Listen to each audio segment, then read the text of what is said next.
Now you have Bath and Body Works just throwing a daishiki on their regular fragrances. It'd be like, listen, if you're gonna do it, man, at least y'all could have came with like some mahogany style flavors, some mahogany smells and fragrance. Y'all literally took the exact fragrances y'all use and just threw a daishiki on it. And if that ain't a microcosm of what's happening in this country with Black history, you just throw a daishiki on it and it's Black history, as we saw, was it last year or the year before with the Democrats when they just threw on some daishikis and kente, took a knee in the kente cloth. Mm-hmm. We ain't asked for that. We didn't ask for that. If you want to see good news, you don't see on regular TV. From another perspective, something relative to your needs. And we gonna have deep subjects, and we gonna turn the lens. And there's no topic we won't skip, so please don't miss weekly, Tune in weekly to check in, weekly check-in, weekly check-in, tune in to weekly check-in, weekly check-in. Greetings wherever you are situated in this universe. My name is Kaya Nyambi Shivers, and we are in for another round of weekly check-in with Dame Crawford, who is, what's up, Dame Crawford, who is the founder and host of Uncouth Radio and has become quite a political junkie in Los Angeles. I know, man. I don't even know how this happened. You know what? You just let yourself grow and flow. That's how it happens, Yeah. As I was saying to another contributor, Africa, we will all converge in 2 weeks. It's just really good to see how, looking at all of us evolve in our work and our ideologies, even in them being radically different, right?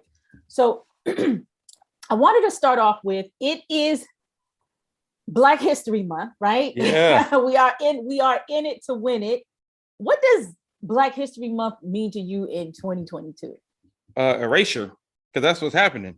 They're trying to erase Black history, trying to put everything under the banner of CRT, taking out books, they're taking out books, they're taking out videos, movies, whatever they can that's going to make them, and when I say them, I mean white people, feel uncomfortable. They're trying to get rid of all of it. They're trying to continue, like history already been whitewashed. They're trying to whitewash it even more, right? And so now I think it's even more critical this February for us to go hard, go ham on our Black history, and not just the regular Black history. Like, we love Martin Luther King, but there's so much more. We need more people learning about Bayard Rustin, Baldwin, and you know what I mean? Like, so it's up to us now, because we know what's happening outside of us, right? So it's up to us to go extra hard in regards to our kids, in regards to our peers, and making sure that we are basically the libraries for our people. I think that's an excellent point. I was writing about my thoughts on it, and I had to put it away because I call Black History Month 2022 a puke fest. Yeah. And at my job, I was the Black History chick, but I resigned and I retired from that job. The reason why I say that is everything I'm opening up, it's like Black History Month is for sale, and it's just, I said, that wasn't the Black history I grew up with at all. No. You know what I'm saying? There were a lot of things, there was art, there were, speaking competitions. They would dress up like your favorite Black history person in history. You had Black teachers saying, "You are somebody. I am somebody." What it has become is this commoditized, we are absolutely for sale. And I cannot blame the Gen Zs. I cannot blame the millennials. This has been on the horizon for a very long time. I said, when do I remember? And I didn't know that that's what commodifying something looked like. But remember, right. I want to say this is in the 90s when Anheuser-Busch started having these calendars, Black History Month calendars. This is a beer company. Yep. Giving out. Yep. beer company giving out, calendars with all these kings and queens on it. Now, looking back, the antithesis of that, right? It's Yeah. like, hey, get drunk and, call yourself Mansa Musa. But And now you have Bath and Body Works just throwing a daishiki on their regular fragrances. It'd be like, listen, if you're gonna do it, man, at least y'all could have came with like some mahogany style flavors, some mahogany smells and fragrance. Y'all literally took the exact fragrances y'all use and just threw a daishiki on it. And if that ain't a microcosm of what's happening in this country with Black history, you just throw a daishiki on it and it's Black history, as we saw, was it last year or the year before with the Democrats when they just threw on some daishikis and kente, took a knee in the kente cloth. Mm-hmm. We ain't asked for that. We didn't ask for that. And I'm sorry. Go. I just want to say. I was gonna say, go ahead. That's not what Black history is really about. And we tired of all this performative BS. All that stuff is performative. Throwing a daishiki on, taking a knee. If you want to do something for us for Black history, do meaningful things, right? If you want to do something meaningful for the community, right? If you want to do something for Black history, do something meaningful for those that have been forgotten in Black history. Like, do something meaningful. All this performative, if I wear daishiki, they're gonna know I'm down for the cause. Yo, it's enough of that. I'm tired of that. Mm-hmm. Yeah, no, I totally agree. I told Africa, I said next year they're going to have a Badusi Smith scented candle the way that it's going. You know what I'm saying? I mean, it has become, but let me say this. Behind every red, black, and green Apple Watch or Amazon Black History Month banner that's currently running or trending on Amazon is a Black person who's green lighting, like, yeah, that looks good. So this is not done with a whole bunch of white people or non-Black people in the think tank coming up with these ideas. Somebody has greenlit it. Unfortunately, this is why when I talk about diversity, equity, and inclusion, I'm highly critical of it, because these people I know some people who are in DEI that are dope, that are very much about that life, that push and pull within whatever it is that they can do. Often it's a very thankless, hard job, because these companies hire a lot of these folks. This is what a lot of folks are finding out in, post George Floyd, is they got hired in these DEI positions and diversity positions, and they just serve as tokens or figureheads. They did a check off a box, like, we did our diversity and inclusion hiring. We did a class. We took everybody in. We had like a 1-hour class. They filled out some surveys. We filled our quota. We good. Back to business as usual. We celebrated Kwanzaa, Cinco de Mayo, Hanukkah. We served collard greens, February 1st, that first week, so they're very frustrated because they're in a position. And actually, quite a few people have stepped down from them because it was all smoke and mirrors in the first place. So, I think it's important to say that there are people who are doing the work, but then there's like a whole swath of people who came up. And I said this before, a lot of people got hired, not just in these DEI positions, but in positions of administration. They got jobs off of the back of the George Floyd protesters, when the average local Black street protester didn't get anything. But they're not really doing anything in the position, but shaking their head. Oh yes. Please let the toilet tissue be red, black, and green. Yes. Right. Yes, right. We can have kente cloth napkins for February. And the onus is on us. That's what I said. We got to take control. Got to be up to us. That's my main thing with this, because like you said, corporations going to do what they do. It's about capitalism. They're going to incorporate, like you said, they're going to commodify. That's what they do. I don't blame them, because that's what they do with any and everything, right? They do it from Black History Month to St. Patty's Day to Cinco de Mayo. They Day of the Dead. So they commodify all that. LGBTQ. 100%. So we know what they do, but that's why I say it's really up to us to push our narrative and push the things that we want and the change that we need, and push the reasons why Black history are important. Thank you so much for tuning in to Arc Republic. If you like what you see and you like what you hear, you can actually keep this mothership going. How? You can make a tax-deductible donation in several ways. One, Cash App us at Arc Republic Media. And you can also go on our website, arcrepublic.com/donate. As well, you can also donate to our fiscal sponsor and our sister organization at Black Farmers Index, that is Cash App, or also go onto their website, blackfarmersindex.com. We are two Black women-owned media organizations who share our profits so folk can thrive. Let's go to India Arie. Yeah. So another entertainment issue that happened is what is the podcaster Joe Rogan?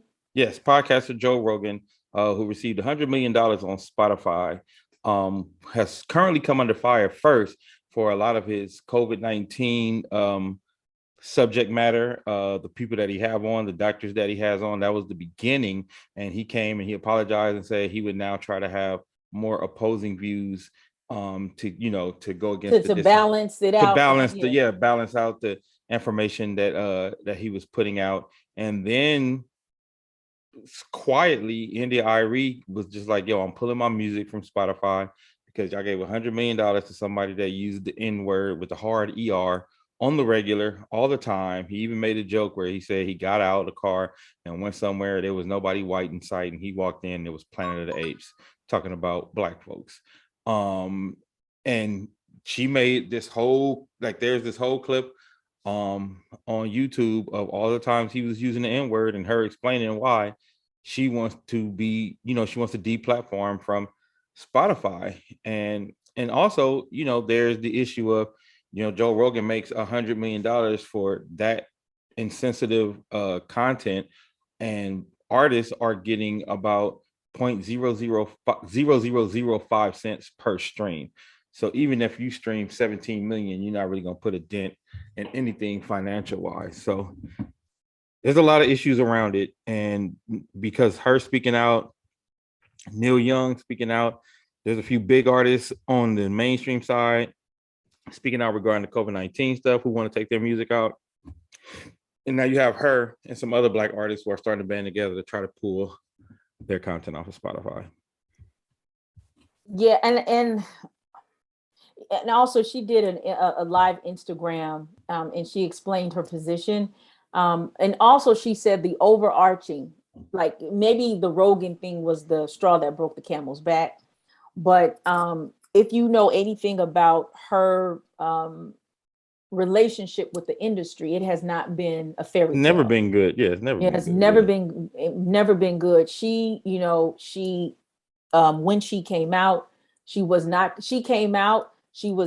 considered the beautiful, the ideal phenotypical neo soul R&B person. Even after having success.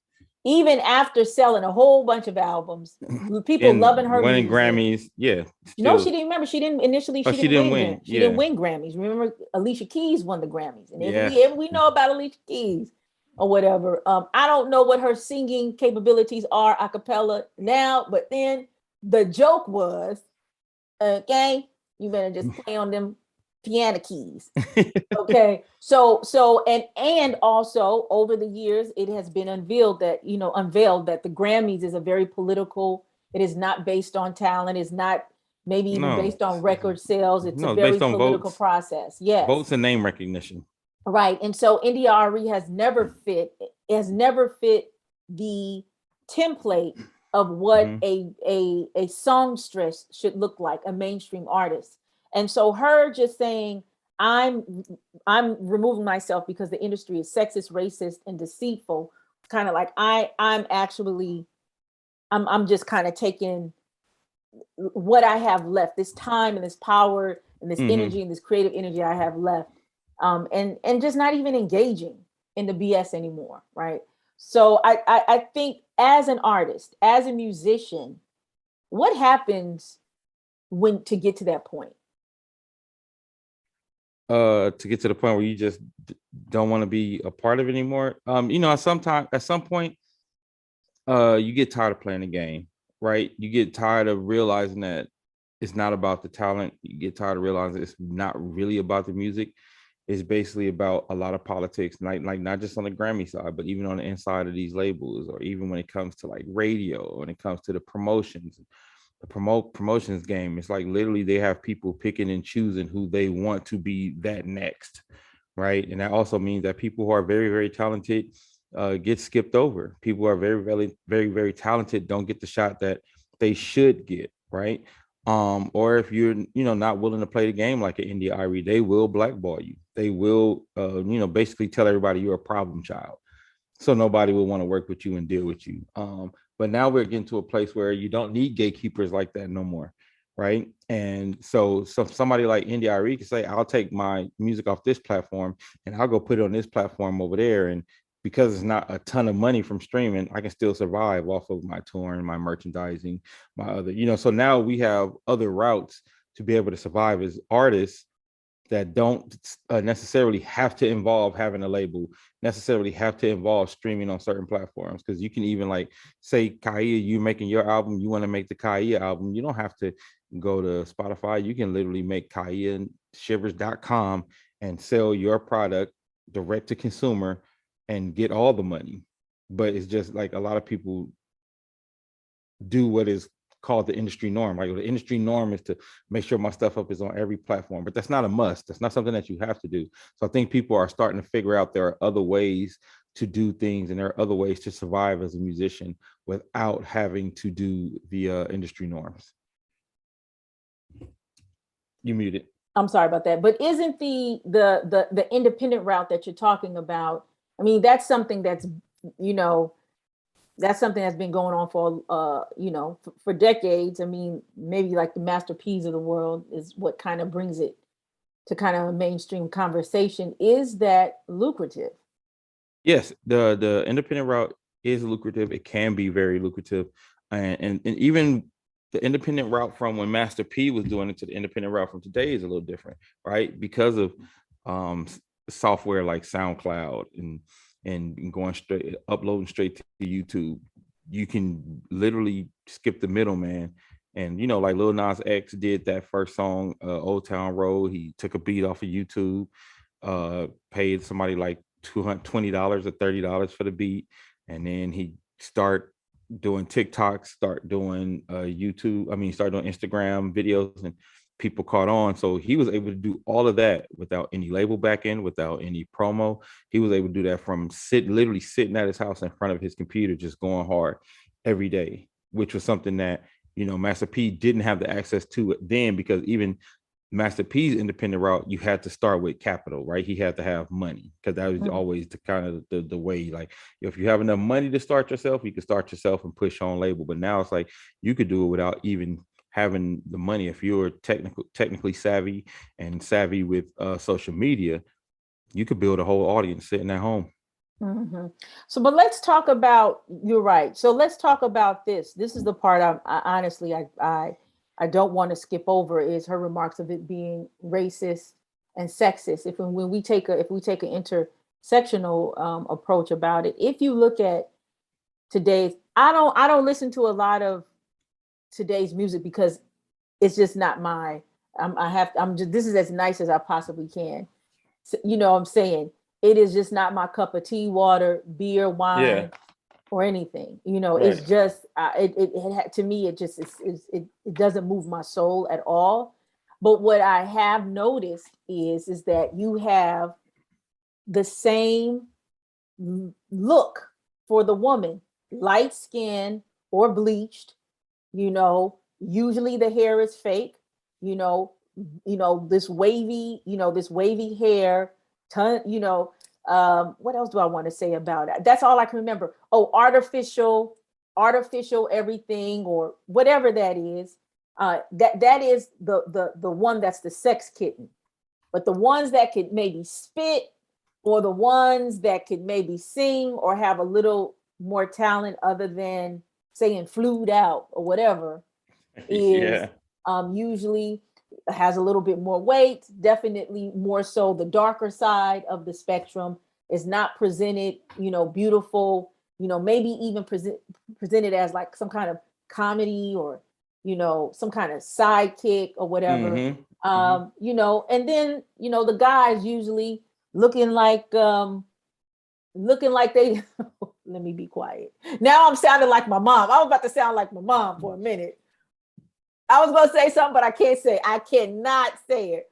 All right. But, go wash your ass. You know what I'm saying? Yeah, well, there's a lot of copy and paste, right? There's a lot of copy and paste artistry going on. But I will also say there's a lot of good artistry going on that's finally being heard.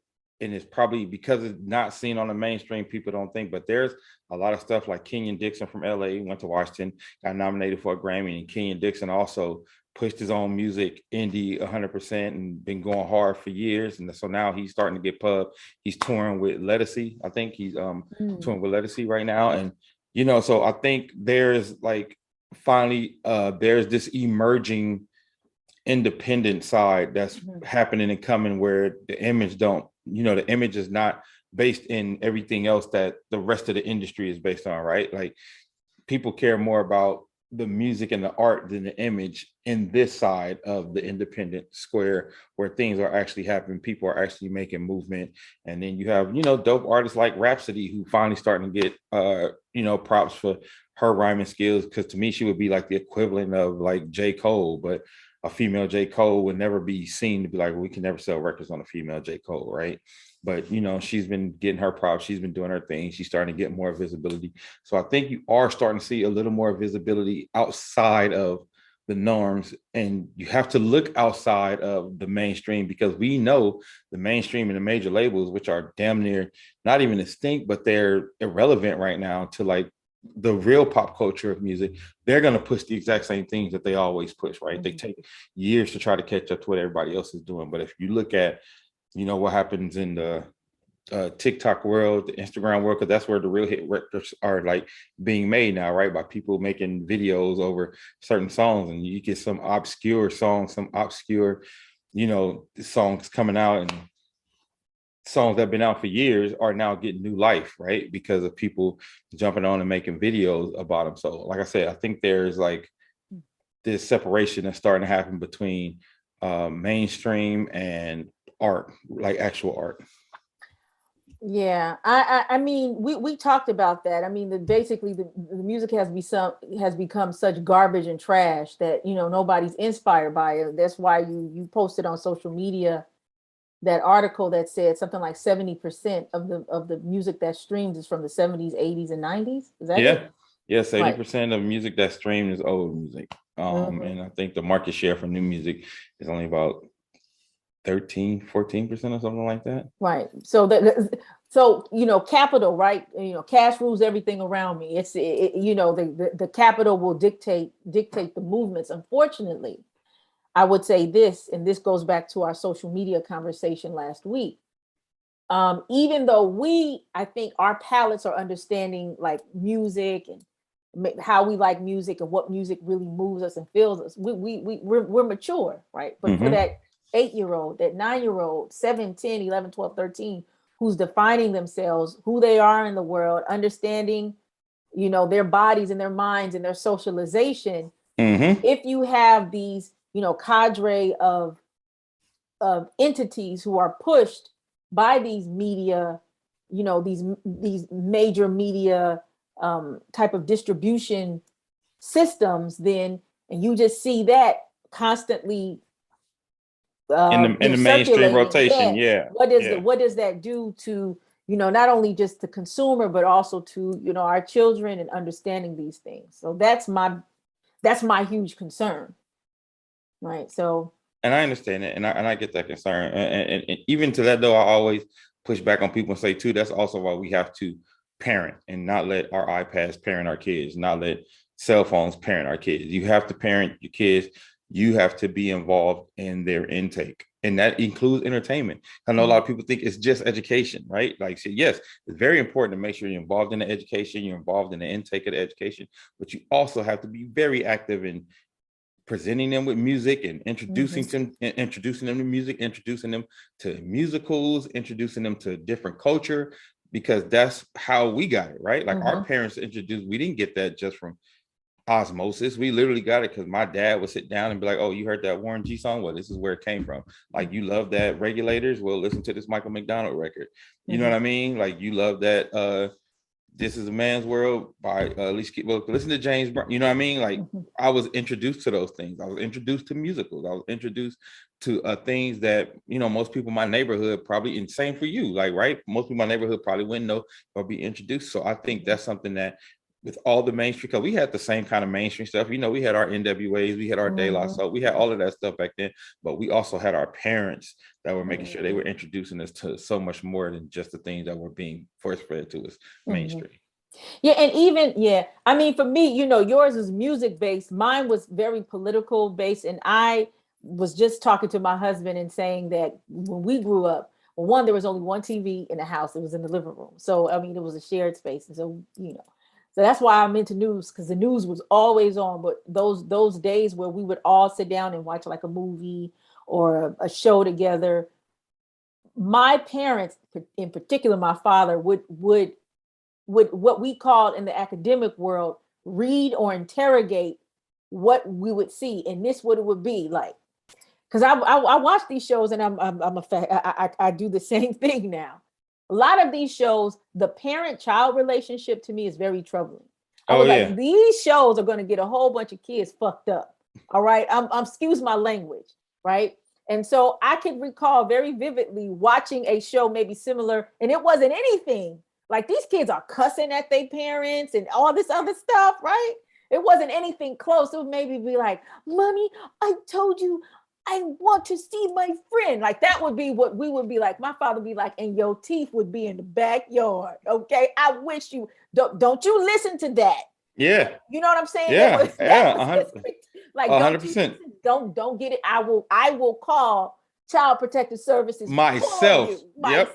And have your bags packed after I beat your ass. Right. So, but I mean, I'm saying all that to say, like, even that, I don't know how much of that is embedded now in the households, because media is, I say this, TVs, radio stations, YouTube, or it's programming.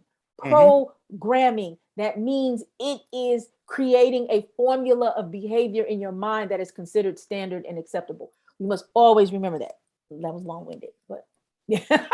but yeah, so just just something to think about the entertainment. But there's some good stuff there. I must say there's some pretty good, interesting shows that are out there that I've been checking out. So this is this dearth when there's always when you have, to me, it's just the natural law of life. When you have like this bottoming out, you got to feel it. Yep. Shout out to the show Abbott Elementary too. My husband loves that show. I love that show. And it's so funny. I posted it. And somebody like, I thought that was Miss Shivers. They thought the young lady who plays the main. They're like, I thought you was posting a picture from back in the day, and that was Miss Shivers. That's Quinta my Bronson. Mom, y'all. Yeah, my mother was a high school teacher. She was my French teacher. Quinta. Oh, really? Yeah, I used to go. Your mom had me in all the little contests. I used to do all the little. Bonjour. Yeah, I used to go to the contest. You left that. I was about to say, ça va bien? Yeah. Hey, what's crazy? Let me tell you just real quick. This is something that's very crazy. So I did 3 years of French with your mom. And one of our first tours ever was in France. I hadn't spoken French since high school. Yo, when I got there, all of it came back. Like I was understanding. And I was talking like, because we had got lost and everybody was tripping because I got out just like, and when I got back to the States, I forgot again, right? I went back again. Same thing happened. Like whenever I go to France now, it'll just come right back and I could speak it like nothing. So crazy. It's a crazy thing. I can tell my mom, that would totally make her smile because her daughters don't have that. I go to France, be like, KKK.